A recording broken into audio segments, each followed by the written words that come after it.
ایک دفعہ کا ذکر ہے کہ ایک درویش اپنی زندگی اللہ کی عبادت اور صبر میں گزار رہا تھا۔ اس کا نام شیخ مالک تھا۔ وہ نہ صرف غریب تھا بلکہ اکثر لوگ اس کی اہمیت بھی نہیں سمجھتے تھے۔ ایک دن ایک امیر بادشاہ نے اسے بلایا اور کہا، شیخ مالک، تمہاری ایمانداری اور صبر کی آزمائش کے لیے میں تمہیں ایک امتحان دینا چاہتا ہوں۔ بادشاہ نے اس کے سامنے ایک بہت بڑا خزانہ رکھا اور کہا، یہ خزانہ تمہارا ہو سکتا ہے، بس ایک شرط ہے۔ اگر تم 3 دن تک اس خزانے سے ایک ذرہ بھی نہیں لوگے تو یہ سب تمہارا ہو جائے گا۔ درویش نے سوچا کہ خزانہ تو بڑے امیروں کی زندگی بدل سکتا ہے، مگر میرا دل سکون چاہتا ہے، دولت نہیں۔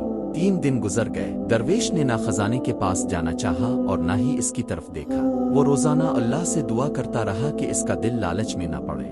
آخر 3 دن بعد بادشاہ نے حیرت سے پوچھا، مالک، کیا تم خزانے والے امتحان میں کامیاب ہو گئے؟ درویش مسکرا کر بولا، میرے لیے اصل خزانہ اللہ پر یقین ہے، نہ کہ یہ دولت۔ میرا ایمان ہی میرے پاس سب سے بڑا مال ہے۔ بادشاہ نے یہ بات سن کر اپنا سر جھکا لیا اور کہا، تم سچ کہتے ہو۔